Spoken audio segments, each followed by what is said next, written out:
When I walked into Starbucks that morning, I wasn't expecting to see her again. It had been months since our breakup, and I thought I had moved on. But there she was, Clara, sitting by the window, perfectly dressed as always, her phone in one hand and that smug expression that used to make me feel small. I almost turned around and left, but before I could, she looked up and smiled. "Well, if it isn't the man who used to waste my time," she said, loud enough for the nearby customers to hear. I took a deep breath and forced a polite smile. "Good to see you too, Clara," I replied. She motioned for me to sit, and for reasons I still don't fully understand, I did. Maybe curiosity.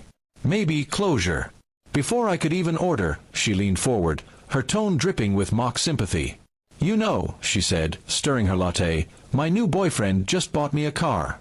A Tesla. You could barely afford dinner half the time.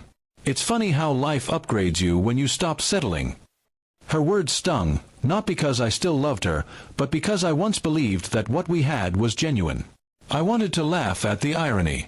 "I'm happy for you," I said simply, though I could see from her expression that it wasn't the reaction she wanted. She smirked. "You should be.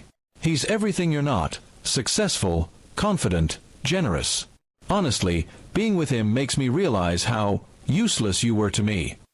The word useless echoed in my head, and I could feel my hands tighten around my coffee cup. A few people nearby looked over, sensing the tension.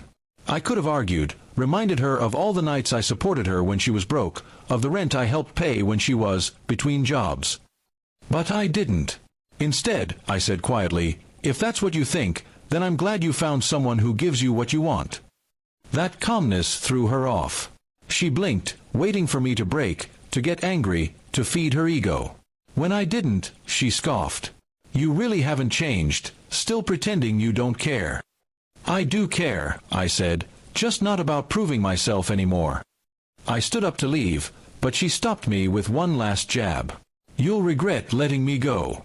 You'll see me everywhere, on trips, in expensive restaurants, living the life you could never give me." I turned back to her and smiled for real this time. "Maybe," I said.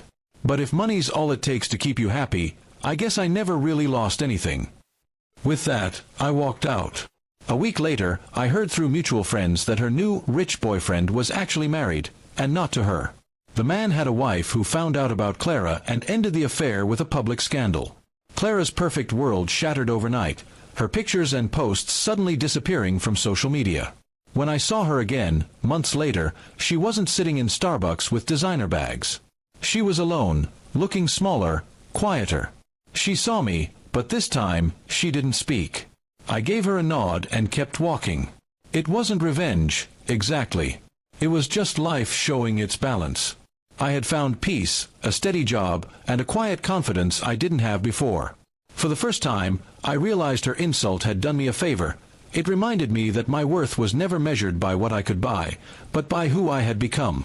Sometimes, the cruelest words from the wrong person can push you to become the best version of yourself. And that day in Starbucks, when she called me useless, was the moment I stopped needing her approval forever.